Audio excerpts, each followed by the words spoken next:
In a land where history is woven with threads of mystery and power, ancient China stands as a labyrinth of dynastic conflicts, hidden alliances, and secrets waiting to be uncovered.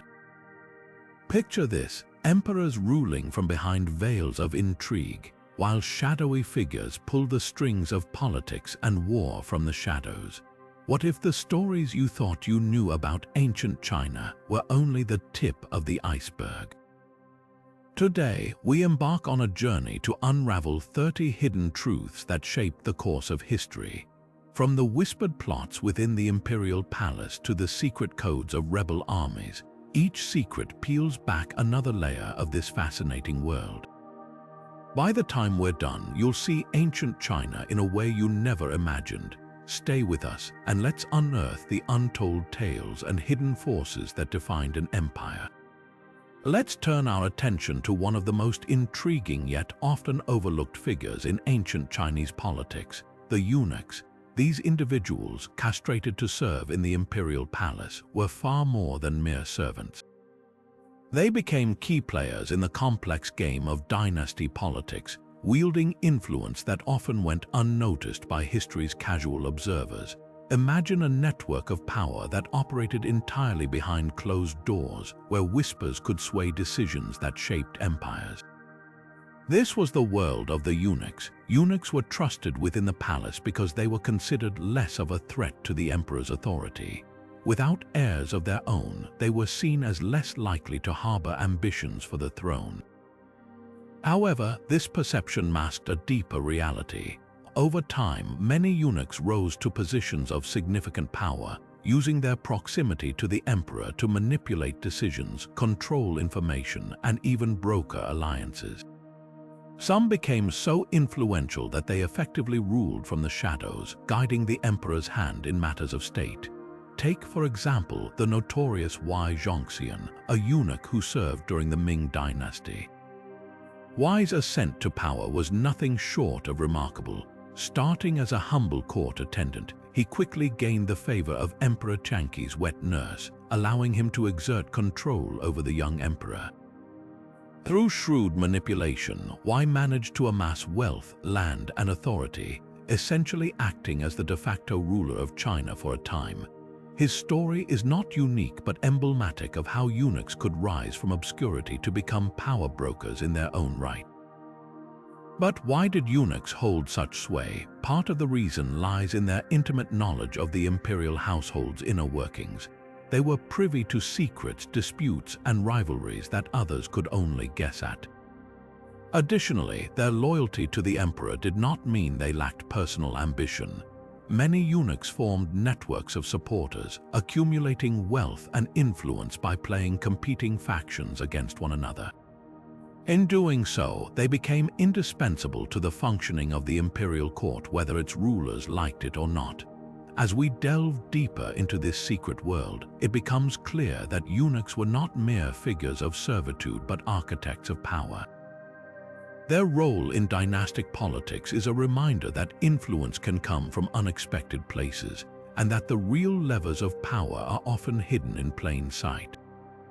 Next, we'll uncover another layer of intrigue, the hidden forces that brought down one of China's most iconic dynasties. Stay with us to learn more, shifting our focus now from the shadowy world of eunuchs to another pivotal moment in ancient Chinese history. We explore the rapid and dramatic collapse of the Qin Dynasty. Often celebrated as the dynasty that unified China under a single ruler for the first time, the Qin achieved many remarkable feats, from centralizing power to standardizing currency, weights, and even the written language. Yet, despite its impressive accomplishments, the Qin dynasty lasted barely more than a decade after the death of its founder, Qin Shi Huang. What caused such a swift and dramatic downfall? The answer lies in a combination of internal corruption, oppressive policies, and widespread rebellion. At the heart of the issue was the Qin's ruthless governance. While effective in consolidating power, the dynasty's reliance on legalist philosophy led to severe crackdowns on dissent, heavy taxation, and forced labor. This created widespread resentment among the population. The building of the Great Wall, for example, was not just a monumental engineering achievement, but also a symbol of the immense human cost borne by the common people. Countless laborers died during its construction, fueling anger and discontent. Furthermore, internal corruption played a significant role. After Qin Shi Huang's death, a power struggle erupted within the court.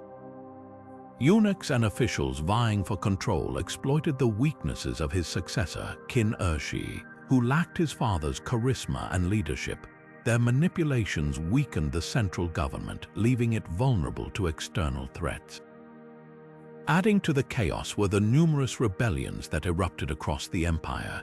The most notable was led by peasant-turned-rebel leaders like Chen Sheng and Wu Guang, who rallied discontented farmers and soldiers under the banner of restoring the old ways.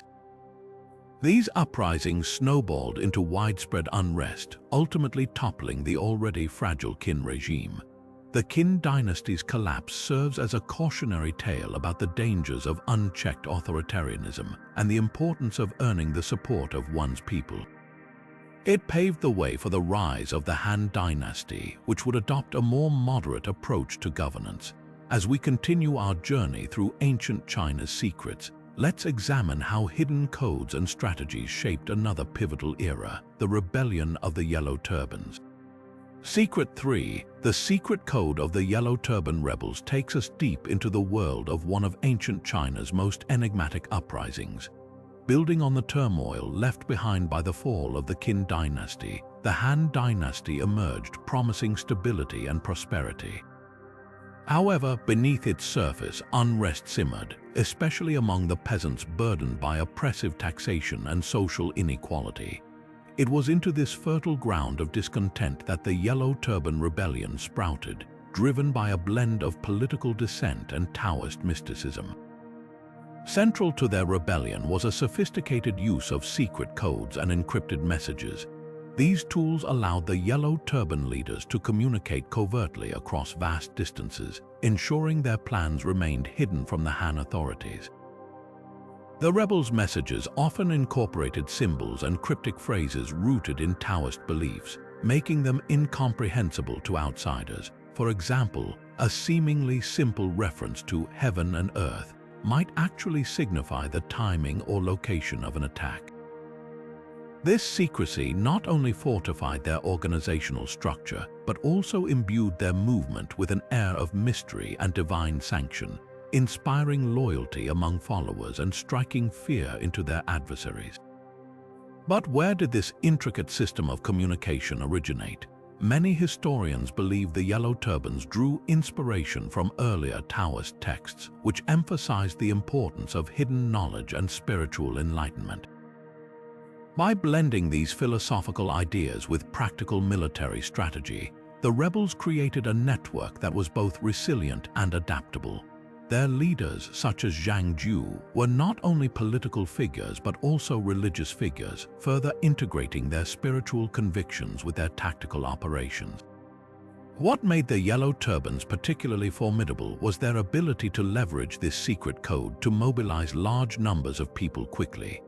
Through word of mouth and coded signals, they were able to coordinate simultaneous uprisings across different regions, catching the Han military off guard. Though ultimately unsuccessful in overthrowing the dynasty, the Yellow Turban Rebellion left an indelible mark on Chinese history, highlighting the power of secrecy, strategy, and belief in shaping the course of conflict. As we delve deeper into these ancient secrets, let's uncover how generals secretly employed the teachings of Sun Tzu to gain an edge in battle. Secret 4. The lost military strategies of Sun Tzu sheds light on the ingenious tactics that shaped the outcomes of ancient Chinese conflicts. Building on the rebellion's reliance on secrecy and strategy, let us now explore how the wisdom of Sun Tzu influenced battlefield decisions in ways that were often unseen by the enemy. Sun Tzu's Art of War, one of the most celebrated military treatises in history, is not merely a collection of battlefield rules but a profound philosophy on the art of outthinking and outmaneuvering opponents. Among the lesser-known strategies from Sun Tzu's teachings lies the principle of deception, which generals employed with remarkable subtlety. For instance, Sun Tzu famously advised, "All warfare is based on deception," and this principle found its way into countless battles. One such example was the clever use of false retreats. A general might feign a withdrawal to lure enemy forces into an ambush, exploiting their eagerness for victory. This tactic, though simple in concept, required a deep understanding of human psychology and the ability to control one's troops with precision. Another underappreciated strategy from Sun Tzu's teachings involves leveraging terrain to one's advantage. Generals who studied his works understood the importance of knowing the land as well as knowing the enemy. By carefully selecting battlegrounds that favored their own forces while disadvantaging the opposition, they could tip the scales before the first blow was even struck. For example, during the Warring States period, generals often positioned their armies on high ground or near natural barriers like rivers, forcing the enemy to fight at a disadvantage. What made these strategies particularly effective was their adaptability. Sun Tzu emphasized flexibility in warfare, urging generals to respond to changing circumstances with agility. This meant not adhering rigidly to any single plan, but instead adjusting tactics based on real-time developments. Such adaptability proved crucial in prolonged campaigns where conditions could shift dramatically over time. In addition to tactical insights, Sun Tzu also highlighted the importance of morale and leadership. He believed that a strong, respected commander could inspire loyalty and courage in his troops, turning them into a formidable force capable of overcoming far greater odds. This psychological dimension of warfare, often overlooked, played a critical role in many victories throughout Chinese history. As we continue our journey through ancient China's secrets, it becomes clear that the teachings of Sun Tzu transcended mere battlefield maneuvers. They offered generals a holistic approach to warfare, blending strategy, psychology, and leadership into an art form that continues to influence military thinkers to this day. But what other hidden influences shaped the outcome of these ancient conflicts? Let's now uncover the mysterious alliances between nomadic tribes and weaker Chinese dynasties, revealing how cooperation across borders determined the fate of empires. Shifting our focus now to the shadowy world of imperial intrigue, we must delve into the twin mysteries surrounding Emperor Wu of the Han Dynasty's assassination attempts. Emperor Wu, one of China's most ambitious rulers, faced not one but two serious threats to his life during his reign. These plots, though ultimately unsuccessful, left an indelible mark on the court and shaped the future of imperial security. The first assassination attempt emerged from discontent among regional nobles who resented Emperor Wu's centralized control and harsh reforms. A group of disgruntled officials conspired to eliminate him, hoping to weaken the centralized power structure he had meticulously built. Their plan relied on infiltrating the palace under the guise of a ceremonial event, bringing concealed weapons into the inner chambers. However, a tip-off by a loyal eunuch exposed the plot before it could be executed. The conspirators were swiftly arrested and executed, their families stripped of titles and lands. This incident sent shockwaves through the court, leading Emperor Wu to establish stricter surveillance and loyalty checks within his administration. The second attempt came from a more unexpected source, a member of the imperial family itself. Jealous of Emperor Wu's growing influence over the military and political landscape, his cousin plotted to stage a coup by poisoning his meals. The scheme was uncovered when a trusted servant noticed unusual behavior from the cook and investigated further. The evidence led back to the cousin, who was promptly exiled, and the cook met a swift end. Following this betrayal, Emperor Wu tightened security around food preparation, implementing rigid inspections and rotations of kitchen staff to prevent similar attempts in the future. Both incidents prompted Emperor Wu to create a specialized secret police force, tasked with monitoring potential threats both inside and outside the palace. This move significantly altered the dynamics of the Han Dynasty, increasing paranoia among courtiers and further consolidating the emperor's authority. Though the assassination plots failed, their ripple effects underscored the fragility of power in ancient China and highlighted the lengths to which rulers had to go to protect themselves in an era defined by constant power struggles. As we move forward, it becomes evident how these near misses shaped not only Emperor Wu's reign, but also the broader political climate of the Han Dynasty, setting a precedent for future emperors to prioritize security above all else. But what other hidden layers of power and betrayal lie beneath the surface of ancient Chinese history? Let us now uncover the alchemical pursuits of the court, where science met mysticism in ways that changed the empire forever. Turning our attention now to the fascinating intersection of science and mysticism, we uncover the hidden world of alchemy within the imperial court. Secret 7 delves into the forbidden knowledge sought by emperors and their advisors, revealing how alchemy played a pivotal role in both political maneuvering and philosophical debates. Beyond its reputation as a mystical pursuit, alchemy was deeply intertwined with the ambitions of rulers seeking to extend their power and longevity. During the Han Dynasty, the imperial court became a hub for alchemical experimentation, attracting scholars and practitioners who claimed to possess the secrets of transmutation and immortality. At the heart of this pursuit was the tantalizing promise of creating the elixir of life, a potion believed to grant eternal life and unassailable health to the emperor. These ambitious experiments, however, were shrouded in secrecy as failure or fraud carried dire consequences.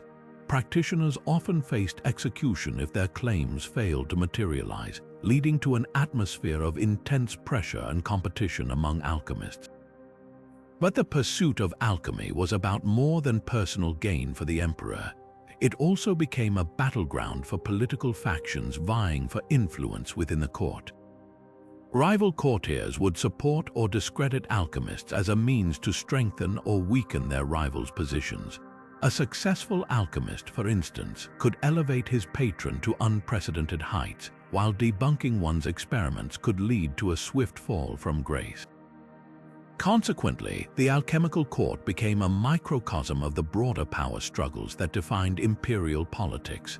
On a philosophical level, alchemy sparked debates about the nature of reality, the limits of human knowledge, and the moral implications of manipulating natural forces. Confucian scholars often criticized alchemical practices as frivolous and dangerous, arguing that focusing on immortality diverted attention from practical governance. Meanwhile, Taoist thinkers embraced alchemy as an extension of their core beliefs, viewing it as a pathway to spiritual enlightenment and harmony with the cosmos. These philosophical tensions further complicated the role of alchemy in the court, turning it into a symbol of both hope and division. The forbidden knowledge of the alchemical court, therefore, was far from a mere curiosity. It was a powerful tool that shaped dynastic politics, challenged traditional philosophies, and left an indelible mark on the history of ancient China.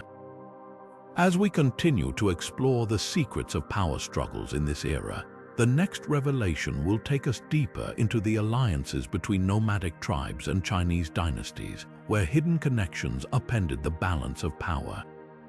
Shifting our focus now to the intricate web of alliances that shaped ancient China, Secrets 8 and 9 reveal the hidden partnerships between nomadic tribes and weaker Chinese dynasties. These clandestine agreements, though often overlooked in history, played a crucial role in altering the balance of power across the region. The dynamics between the settled Chinese states and the nomadic groups on their borders were far more complex than mere conflict. They were, in fact, a delicate dance of cooperation and betrayal. During periods when Chinese dynasties were weakened by internal strife or external pressure, nomadic tribes saw opportunities to bolster their own influence. Some weaker dynasties, desperate to survive against stronger rivals, turned to these tribes for support. In exchange for military aid or economic partnership, nomadic leaders were offered significant concessions, including trade privileges, territorial control, or even marriage alliances with royal families. By aligning themselves with these outsiders, weaker dynasties could counterbalance the power of more dominant rivals and prolong their rule, but these alliances were rarely straightforward. Nomadic tribes such as the Xiongnu or the Xianbei were adept at playing both sides. They might lend their strength to a Chinese dynasty in one instance, only to turn against it if a better opportunity arose. This strategic flexibility allowed them to maintain their autonomy while extracting maximum benefit from their associations with imperial courts. For the Chinese dynasties involved, the risks were high. A miscalculation in trusting a nomadic ally could lead to disastrous consequences, as these groups were not bound by the same cultural or ethical constraints as their Chinese counterparts. The motivations behind these secret alliances were diverse. For some nomadic leaders, the allure of Chinese wealth and technology was irresistible. Others sought to secure their own survival against larger, more aggressive tribes on the steppes. Whatever the reason, these partnerships were instrumental in shaping the geopolitical landscape of ancient China. They blurred the lines between friend and foe, creating a fluid environment where power shifted constantly. From a broader perspective, these alliances also highlight the intricate interplay between different cultures during this time. While traditional narratives emphasize the divide between the settled agrarian societies of China and the nomadic pastoralists of the steppes, the reality was far more interconnected. These collaborations underscored the mutual dependencies that existed between seemingly disparate groups, illustrating how even the most unlikely alliances could have profound consequences for the history of a nation. As we delve further into the secrets of power struggles in ancient China, the next revelation will shed light on the untold story of Zhang Qian's diplomatic missions and the espionage that fueled the rise of the Silk Road.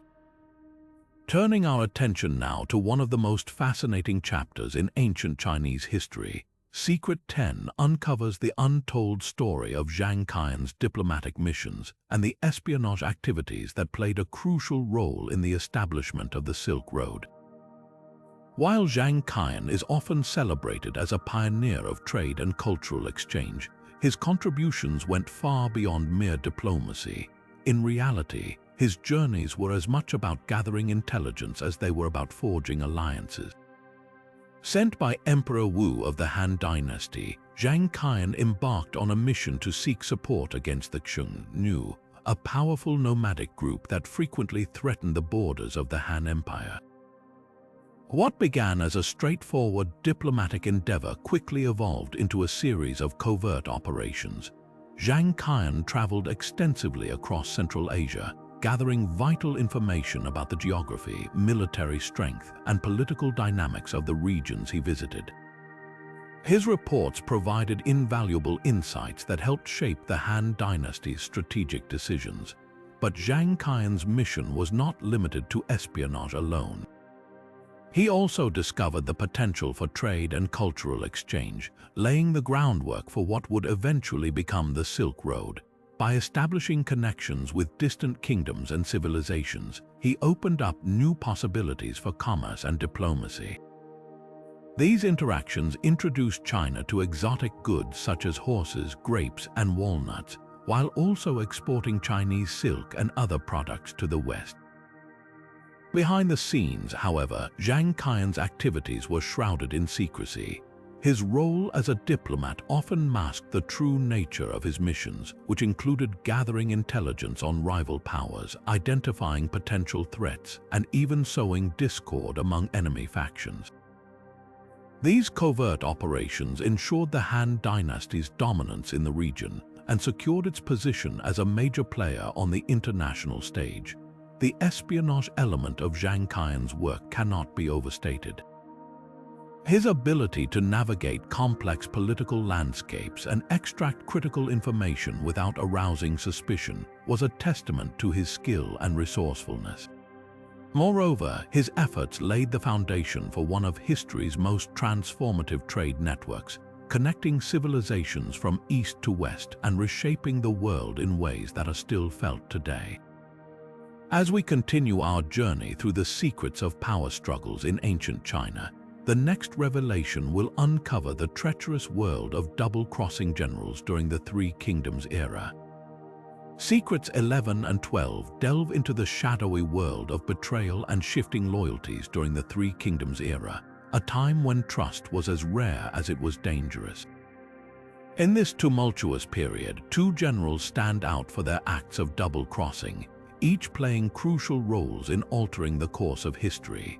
Let's uncover the stories of these cunning figures, whose actions demonstrated the precarious nature of power in ancient China. The first of these treacherous generals is Wei Yan, a formidable commander who served under the state of Shu Han. Initially loyal to his liege, Liu Bei, and later to his successor, Liu Shan, Wei Yan's ambitions eventually overtook his allegiance. When Zhuge Liang, the brilliant strategist and regent of Shu Han, passed away, Wei Yan saw an opportunity to seize greater control. His attempts to challenge the authority of Zhong Wan, Zhuge Liang's successor, sparked a crisis within Shu Han. Wei Yan's betrayal not only threatened the stability of his own state, but also exposed the vulnerabilities of the Three Kingdoms' balance of power.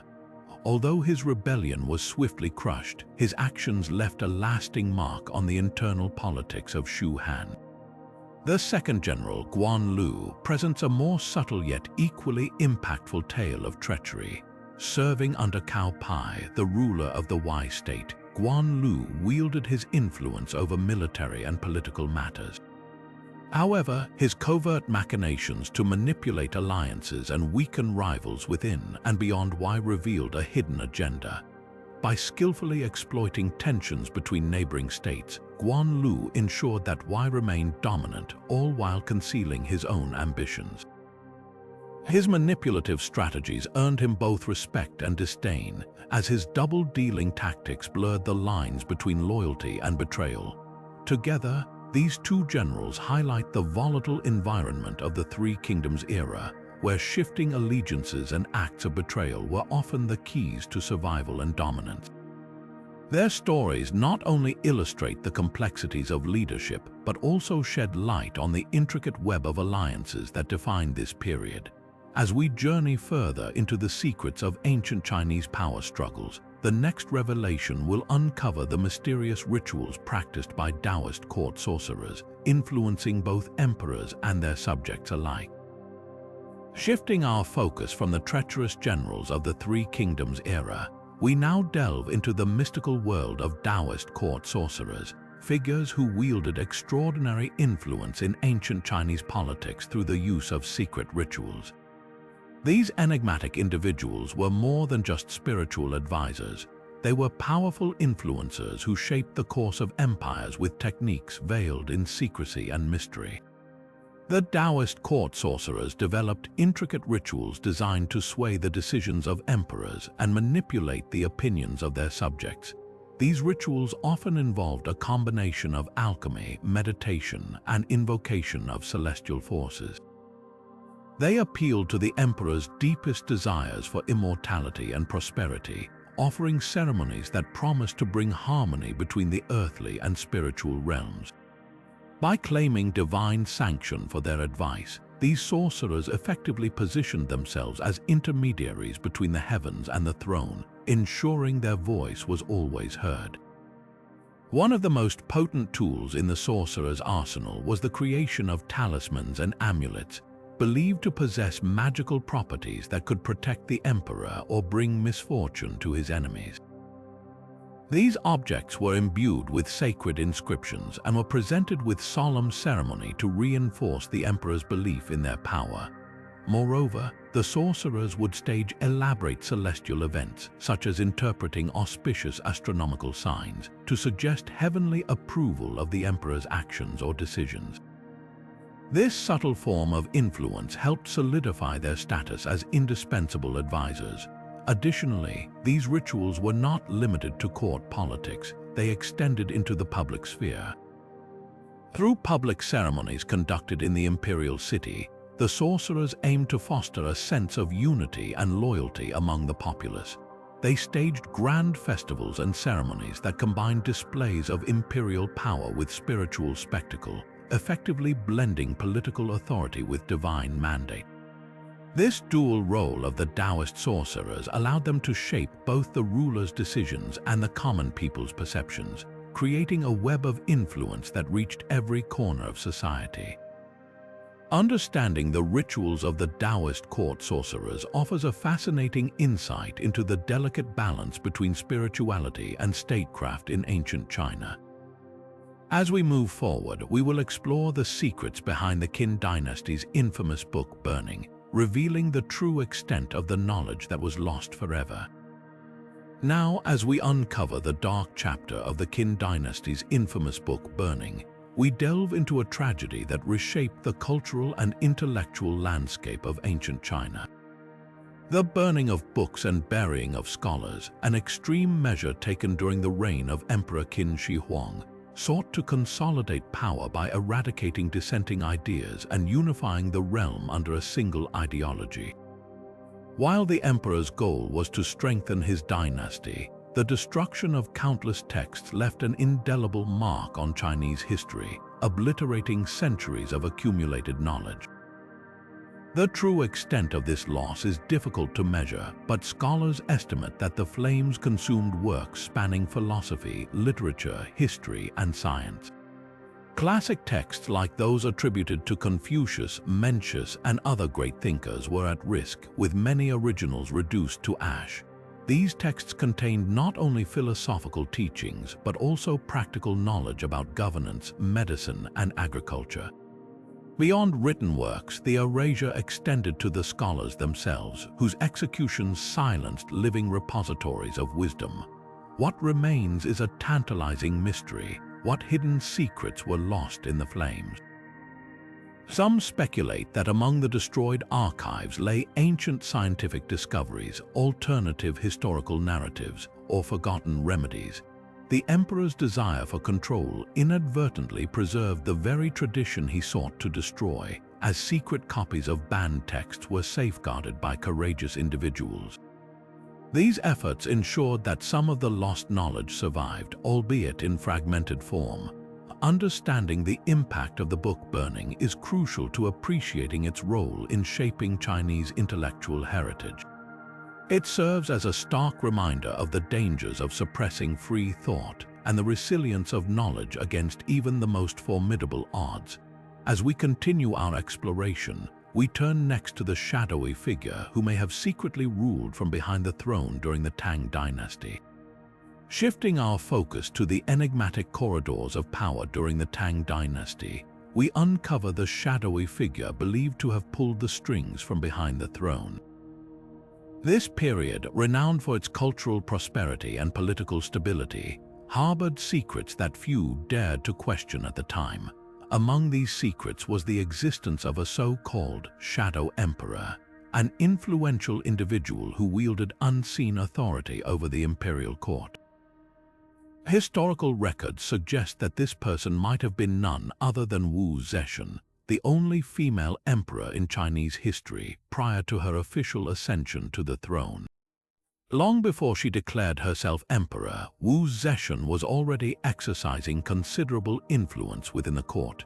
Known for her sharp intellect and relentless ambition, she used her position as empress consort to manipulate political decisions, sway key appointments, and even control the emperor himself, Gaozong. Through an intricate web of alliances, strategic marriages, and calculated maneuvers, Wu Zetian ensured her dominance over the political landscape, effectively becoming the true power behind the throne. Beyond Wu Zetian, some historians propose that the secret identity of the Shadow Emperor may have included members of the influential Buddhist monastic community or even high-ranking eunuchs. These individuals, often underestimated due to their perceived lack of formal authority, were well positioned to exploit the intricate bureaucracy of the Tang court. They could quietly orchestrate events from the shadows, ensuring their interests were prioritized while avoiding direct confrontation. the question remains, how did such figures maintain their influence without facing open rebellion? One reason lies in their mastery of maintaining appearances. By keeping their actions discreet and ensuring the public face of authority remained intact, they could wield power without drawing unwanted attention. This delicate balance of secrecy and influence shaped the dynasty's trajectory, revealing the complexities of ancient Chinese power structures. Understanding this hidden layer of power dynamics offers a fascinating glimpse into the inner workings of one of China's most illustrious dynasties. As we delve deeper, we uncover not just the deeds of emperors but also the quiet machinations of those who stood beside them, shaping history from the shadows. With this newfound insight, let us now explore another secret waiting to be revealed, the poisonous plots that unfolded within the imperial harem. Turning our attention to the intricate and often perilous world of the imperial harem, we uncover a darker side of palace life where competition for power was as fierce as it was secretive. Secret 17 delves into the sinister practice of poisoning, a tactic wielded by those vying for influence within the confines of the emperor's inner circle. The harem, while outwardly a place of beauty and refinement, was a battleground where alliances shifted like sand and trust was a rare commodity. Poisoning was not merely an act of malevolence but a calculated tool used by women desperate to secure their positions or eliminate rivals. These secret plots often involved more than just the administering of lethal substances. They required deep knowledge of herbal medicine, an understanding of the emperor's habits, and the ability to manipulate those around them. Historians speculate that some of the most influential concubines employed eunuchs and other allies within the palace to procure rare and undetectable toxins. This network of co-conspirators made the execution of these schemes both intricate and effective. Beyond the physical act of poisoning, the psychological warfare that accompanied it was equally damaging. Rumors and accusations of poisoning were enough to ruin reputations, isolate allies, and destabilize the harem's fragile balance. Women accused of such acts faced severe punishments, but the fear of being targeted often silenced potential whistleblowers, allowing the perpetrators to act with near impunity. The use of poison was not solely limited to eliminating rivals. It was also employed strategically to ensure the birth of male heirs, a crucial factor in securing a concubine's status and influence. Some accounts suggest that certain concubines would poison their own pregnancies to conceal the gender of the child until birth, ensuring a surprise male heir would cement their power. Understanding these poisonous plots reveals the lengths to which individuals went to navigate the treacherous waters of imperial politics. It also highlights the complexities of life within the harem, where beauty and danger coexisted in a delicate yet perilous dance. With this insight, we see how the struggle for power within the harem mirrored the larger political dynamics of ancient China, where survival depended on one's ability to outwit and endure. As we uncover these secrets, let us now move on to explore the groundbreaking military innovations that reshaped ancient Chinese warfare. The secret weaponry of the Warring States period offers a fascinating glimpse into the technological advancements that shaped ancient Chinese warfare. As we transition from the deadly politics of the imperial harem to the battlefield innovations of this tumultuous era, we uncover an arsenal of ingenious and often secretive weapons that redefined military strategy. This period, marked by constant conflict between rival states, fueled a race for supremacy through the development of advanced weaponry. One of the most revolutionary innovations was the crossbow, a weapon that transformed the dynamics of warfare. Unlike traditional bows, crossbows required less skill to operate, making them accessible to a broader range of soldiers. They also boasted greater power and accuracy, enabling armies to deliver devastating blows from a distance.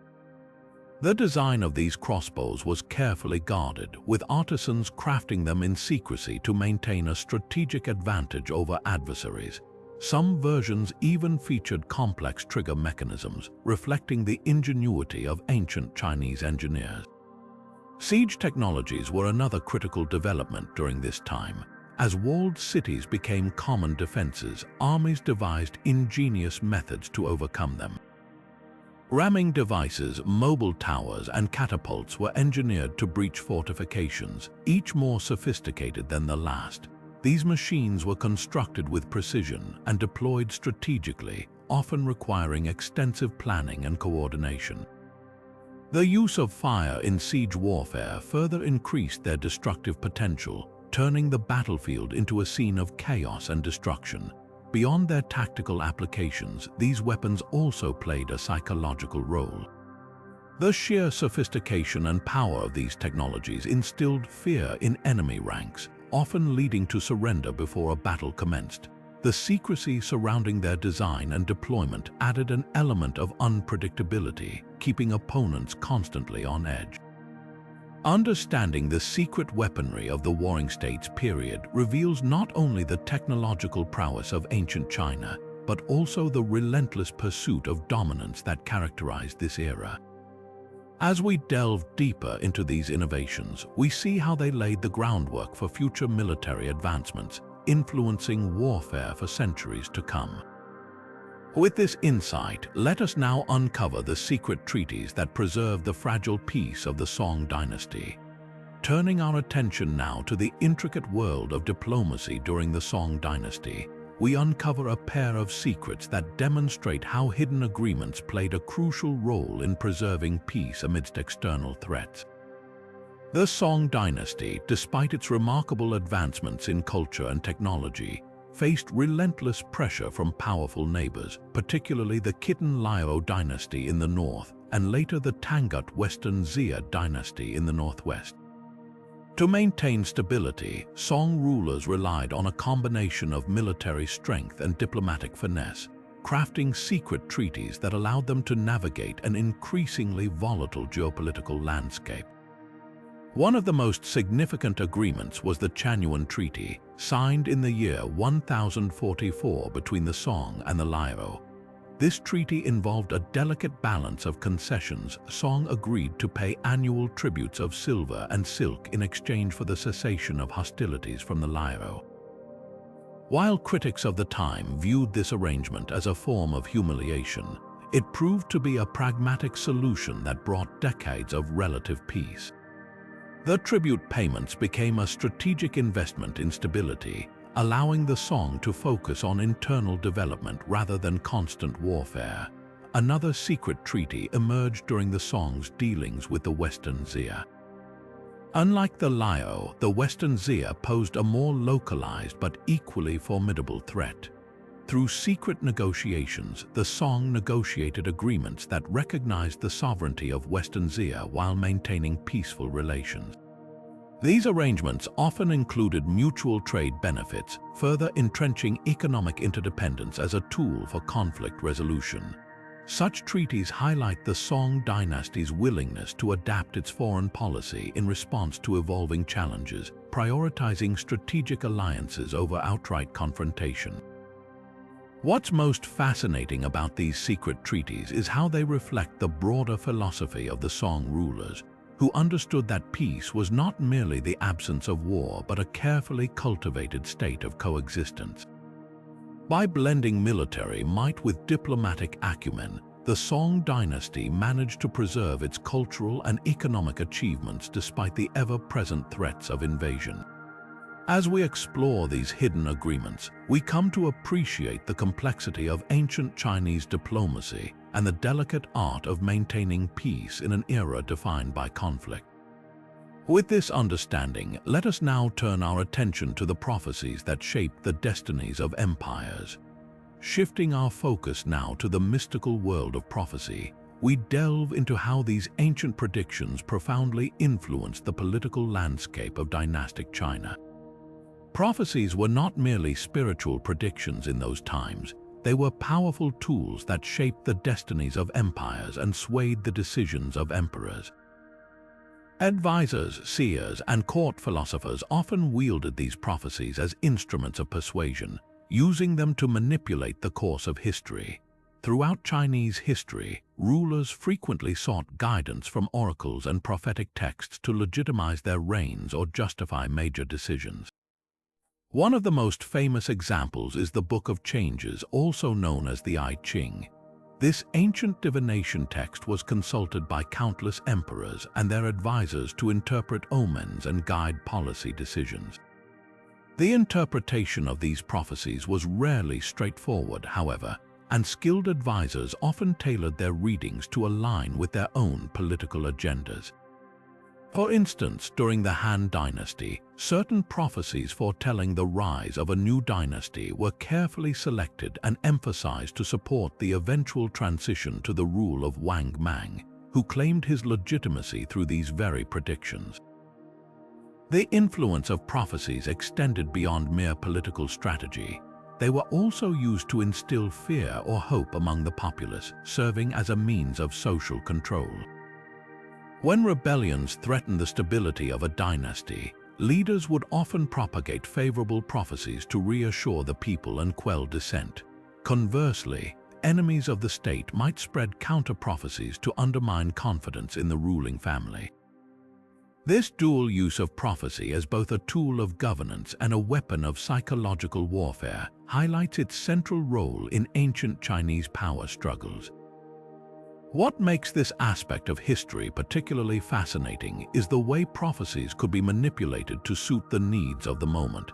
Advisors with a keen understanding of their emperor's psyche could frame interpretations in ways that reinforced the emperor's desires while masking their own ambitions. In some cases, prophecies even served as a pretext for political purges, allowing rulers to eliminate rivals under the guise of divine will. As we explore the secret prophecies that shaped dynastic fate, we uncover a world where spirituality and politics intertwined, creating a complex web of influence that defined the course of empires. This interplay between prophecy and power reminds us of the delicate balance between belief and authority, and how deeply intertwined they were in ancient China. From this point, let us move on to uncover the hidden networks of underground sects that further shaped the political landscape. Turning our attention now to the clandestine world of underground sects, we uncover another layer of intrigue in ancient China's political landscape. These secretive organizations, though often operating in the shadows, wielded a surprising amount of influence over dynastic politics. Among the most notable of these groups was the White Lotus Society, a religious sect with a strong political agenda that played a critical role in shaping the history of several Chinese dynasties. The White Lotus Society, originally a Buddhist movement advocating for the imminent return of Maitreya Buddha, evolved into a potent political force during times of unrest. Its members, bound by shared beliefs and a desire for change, formed extensive networks that spanned across provinces. These networks allowed the society to coordinate their activities effectively, spreading their ideas while simultaneously challenging the authority of imperial rulers. During the Yuan Dynasty, for instance, the White Lotus Society became a focal point of resistance against Mongol rule, organizing uprisings and rallying disenchanted peasants to their cause. What made these underground sects particularly dangerous to reigning dynasties was their ability to capitalize on social discontent. By addressing the grievances of the common people, whether related to excessive taxation, corrupt officials, or oppressive policies, they managed to gain widespread support. Their secretive nature also meant that they could operate with relative impunity, making them difficult for imperial authorities to dismantle. In fact, the Yuan dynasty's eventual collapse was partly attributed to the influence and activities of the White Lotus Society, which contributed significantly to the chaos and instability that plagued the empire. Beyond rebellion, these sects also served as intelligence networks, gathering information that could be used against the ruling elite. Their operatives infiltrated various levels of society, providing valuable insights into the strengths and weaknesses of the government. This knowledge not only fueled their own campaigns, but was also sometimes sold to rival factions, further complicating the political dynamics of the time. Understanding the impact of these hidden networks reveals the intricate interplay between religion, politics, and social movements in ancient China. As we delve deeper into this aspect of history, we see how these underground sects, though often demonized by the ruling class, were instrumental in driving societal change. Their activities highlight the resilience and resourcefulness of marginalized groups in challenging authoritarian regimes, making their stories an essential part of China's rich and complex history. From here, let us explore the ambitions of the Empress Dowagers who wielded power from behind the scenes, shaping dynastic destinies in unprecedented ways. Shifting our focus now to the intricate world of imperial courts, we uncover the secret ambitions of the Empress Dowagers, figures whose influence often went unnoticed but was nonetheless profound. These powerful women, although seemingly relegated to ceremonial roles, wielded considerable power from behind the scenes, quietly directing the course of dynastic history. Their ambition knew no bounds as they skillfully manipulated events to secure the future of their lineage and consolidate control over the empire. The Empress Dowagers were not mere figureheads. They were astute strategists with an uncanny ability to navigate the treacherous waters of court politics. One notable example is Empress Dowager Cixi of the Qin Dynasty, whose influence extended far beyond the confines of the Forbidden City. By exploiting the weaknesses of her adversaries and forming alliances with key court officials, she managed to rule China de facto for nearly half a century. Her reign, though controversial, demonstrated the potential power wielded by Empress Dowagers when they stepped into the shadows of governance. What set these women apart was their exceptional talent for leveraging tradition to their advantage. They often acted in the name of tradition and filial piety, cloaking their ambitions in the veil of protecting the dynasty's heritage. For instance, during the Tang Dynasty, Empress Dowager Wu Zetian, later Emperor Wu Zetian, used her position to eliminate rivals and consolidate her power, eventually becoming the only female emperor in Chinese history. Her rise exemplifies the lengths to which these women were willing to go to achieve their goals, showing that their ambitions were not limited by societal expectations. Moreover, Empress Dowagers often acted as the mediators between conflicting factions within the court. They used their unique position to broker peace among rival groups, ensuring stability while covertly advancing their own agendas. Their ability to influence succession decisions further solidified their control, as they could shape the destiny of the empire by choosing the next emperor, often favoring young and malleable candidates who could be more easily influenced. In exploring the secret ambitions of these Empress Dowagers, we see how they defied the constraints of their gender and societal roles to become some of the most influential figures in Chinese history. Their stories reveal the complexity of power dynamics in ancient China, where even those relegated to the sidelines could rise to prominence through cunning and determination. As we move forward, let's now turn our attention to the isolationist policies of the Ming Dynasty and the secrets behind their maritime suppression. Transitioning from the powerful influence of Empress Dowagers to another intriguing aspect of ancient Chinese history, let us now uncover the secret code behind the Ming Dynasty's maritime suppression. The Ming Dynasty, often celebrated for its cultural and artistic achievements, also embraced a series of isolationist policies that dramatically reshaped its relationship with the outside world. At the heart of this shift lay a deliberate suppression of maritime trade, an act shrouded in mystery and driven by deeply rooted motivations.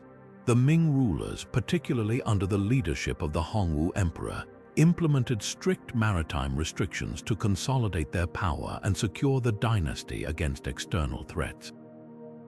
These policies, known as Heijin or sea ban, prohibited private maritime trade and severely limited the movement of ships along China's coast. The motivations behind these measures were multifaceted.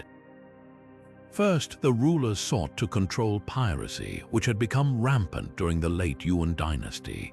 By restricting maritime activities, they hoped to weaken the pirate networks that threatened the empire's stability. Second, the Ming court aimed to centralize economic power by monopolizing foreign trade, ensuring that all profits flowed directly into the imperial coffers. Beyond these practical concerns, the Ming rulers were also motivated by a philosophical shift toward isolationism, emphasizing self-sufficiency and maintaining a Confucian ideal of a harmonious, inward-looking society. They viewed extensive foreign engagement as unnecessary and potentially destabilizing.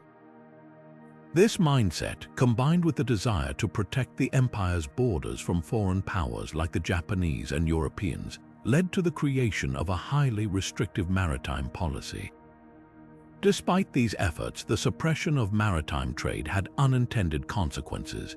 The Heian policies inadvertently fueled underground smuggling networks as merchants sought alternative ways to profit from global trade. These clandestine operations reveal the resilience of commerce and the limitations of imperial control, highlighting the complex dynamics at play during this period. The secret code of the Ming Dynasty's maritime suppression was not just about trade regulation but about power, security, and the delicate balance between isolation and engagement. As we delve deeper into this mystery, we uncover how these policies shaped the Ming Dynasty's legacy, influencing its interactions with the world for centuries to come. With this understanding, let us now explore the hidden treasures acquired through trade in the Western regions, uncovering their roles in dynastic wealth and global connections. Shifting our focus from the maritime suppression of the Ming Dynasty to the riches that flowed through the Western regions, we uncover the secret treasures that played a pivotal role in shaping dynastic wealth. The Western regions, a vast network of trade routes stretching across Central Asia, were not merely conduits for silk and spices but also conduits for power and influence. These routes, famously known as the Silk Road, carried far more than goods. They transported ideas, technologies, and most importantly, wealth that fueled the coffers of ancient Chinese empires. The treasures acquired through trade in the Western regions were far from ordinary. Precious metals like gold and silver were among the most sought-after commodities, but they were only the beginning. Exotic goods such as jade, turquoise, and lapis lazuli found their way into China, becoming symbols of status and power. These materials were not just decorative, they held deep cultural significance, often used in ceremonial objects and imperial regalia. Even more intriguing were the scientific advancements that accompanied these treasures. The Chinese acquired technologies and knowledge from the West, including advancements in metallurgy, astronomy, and medicine, which enriched their own intellectual and technological landscapes. However, the hidden role of these treasures extended beyond material gains. They fostered alliances and strengthened diplomatic ties with neighboring powers. Gifts of rare goods from the Western regions were strategically employed to seal treaties, secure borders, and gain favor with influential leaders. These exchanges underscored the importance of the Western regions not only as a source of wealth but as a critical artery for political maneuvering. The dynasties that flourished during the height of Silk Road trade, such as the Han and Tang, leveraged the treasures from the Western regions to bolster their economies and consolidate their power. Yet, the wealth derived from these exchanges was not without its challenges. Control over the lucrative trade routes often led to conflicts, as rival factions vied for dominance along the Silk Road. Despite these difficulties, the treasures of the Western regions remained a cornerstone of dynastic prosperity, illustrating the intricate web of commerce, culture, and politics that defined ancient China's engagement with the wider world. As we delve deeper into the secrets of the Silk Road, we uncover how these treasures transformed not only the economic fortunes of dynasties but also their cultural and political landscapes. Turning our attention to the clandestine world of opposition within the Qin Dynasty, we uncover the secret resistance movements that quietly challenged the ruling order. These underground networks operated in the shadows, using covert tactics and ingenious strategies to undermine Manchu authority. Unlike the overt rebellions that occasionally erupted in Chinese history, the resistance against the king was marked by its stealth and ingenuity.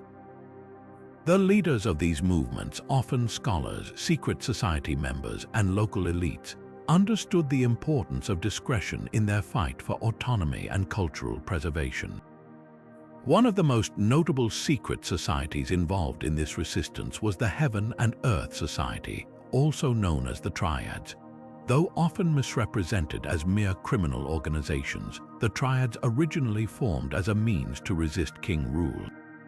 They utilized intricate codes, secret handshakes, and encrypted messages to communicate without detection. Their members spread across the empire, establishing cells in major cities and rural areas alike.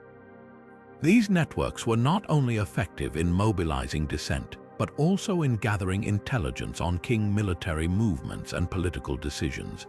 In addition to the Triads, other resistance groups such as the White Lotus Society and the Boxers employed a blend of spiritual rituals and guerrilla warfare to challenge king dominance. The White Lotus, for example, drew upon Buddhist mysticism to inspire its followers, framing their struggle as a divine mission to restore the Ming Dynasty. This spiritual dimension added an emotional and ideological edge to their resistance, galvanizing supporters across social strata. The Qin Dynasty, aware of these underground movements, responded with harsh crackdowns and sophisticated counterintelligence efforts. Despite this, the resistance persisted, adapting to new challenges and exploiting the weaknesses of the ruling elite. Their strategies were not only about armed conflict, but also about sowing dissent and eroding the legitimacy of king rule through propaganda and sabotage. Understanding these resistance movements offers a glimpse into the resilience and resourcefulness of those who opposed foreign domination. It reveals a side of king history often overlooked, one where quiet defiance and secrecy became powerful tools in the struggle for freedom and cultural identity.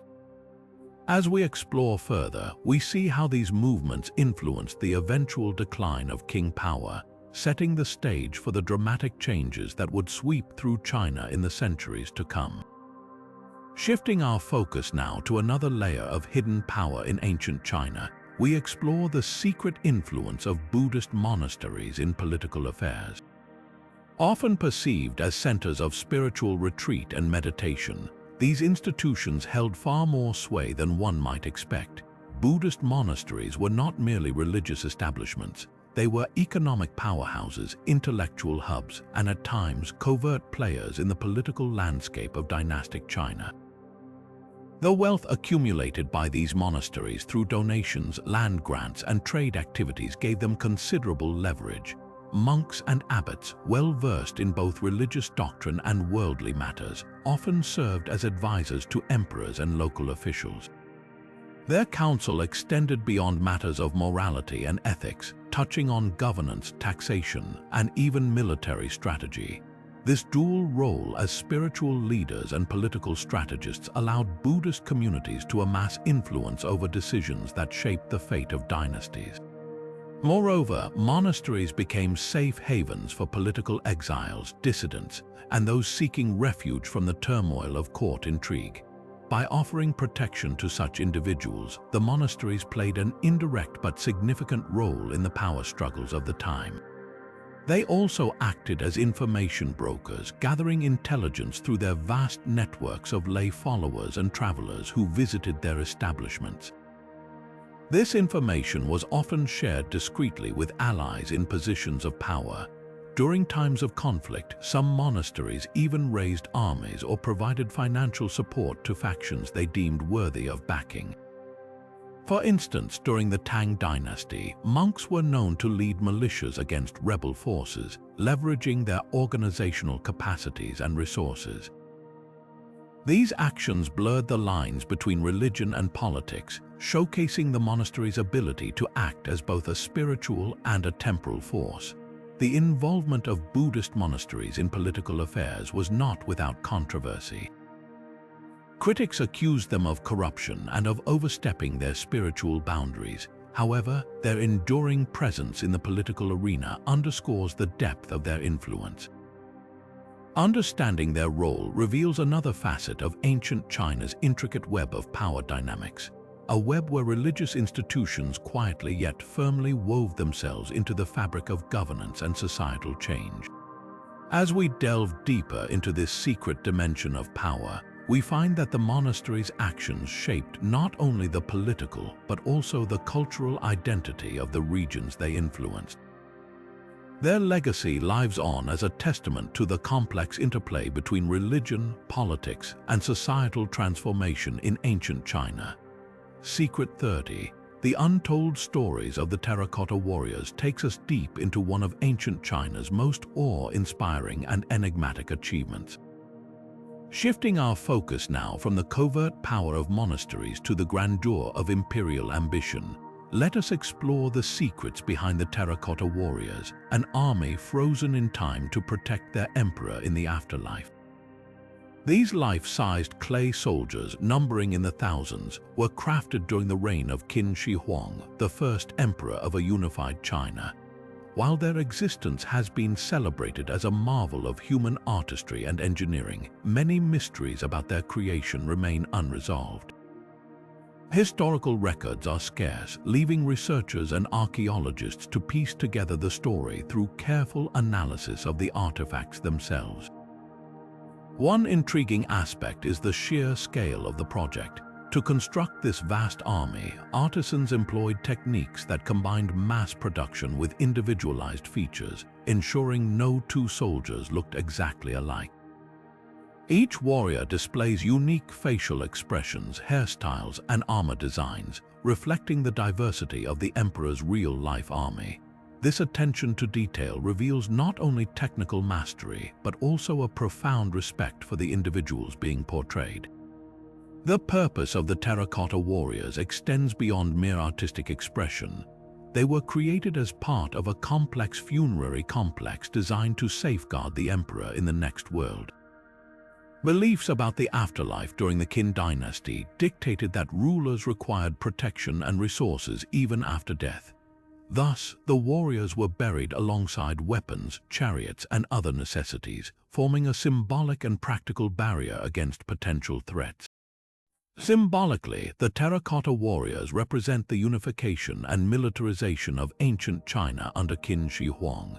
Their presence underscores the emperor's absolute authority and his vision of centralized power, concepts that would shape Chinese history for centuries to come.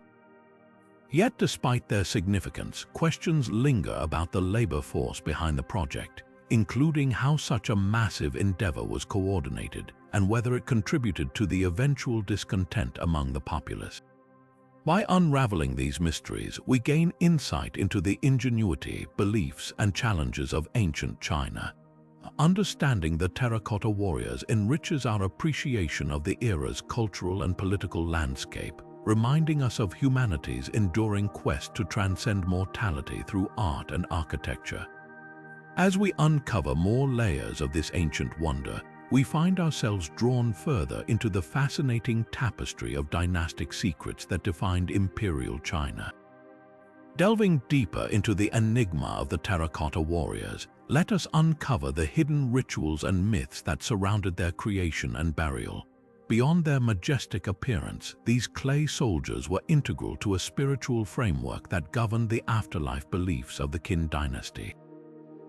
To truly understand their significance, we must explore the rituals that accompanied their interment, offering a window into the emperor's vision of eternity. In ancient China, the afterlife was seen as a continuation of earthly existence, requiring the same protections and resources to ensure the deceased's well-being. For Qin Shi Huang, this meant creating an elaborate underground kingdom, complete with an army to defend against supernatural threats. The Terracotta Warriors were not merely sculptures but part of a sacred burial rite, imbued with symbolic power to shield the emperor in the afterlife. Archaeological evidence suggests that these figures underwent specific consecration rituals before being entombed, perhaps involving incantations or offerings to invoke their protective spirit. One of the most intriguing aspects of the burial rituals revolves around the materials used in their construction. The terracotta itself was considered a sacred substance, believed to possess purifying qualities that warded off evil spirits. Artisans may have performed purification ceremonies during the crafting process, further enhancing the warrior's protective abilities. Moreover, the positioning of the figures within the mausoleum followed precise geometric patterns, believed to align with cosmic forces and ensure the emperor's spiritual safety. Myths surrounding the terracotta warriors also abound, adding another layer of mystery to their story. Some legends claim that the soldiers were imbued with the souls of those who died in battle, making them more than mere representations but actual embodiments of the empire's fallen warriors. Others speak of curses placed upon the tomb to deter grave robbers, warning that any who disturbed the sacred site would face dire consequences.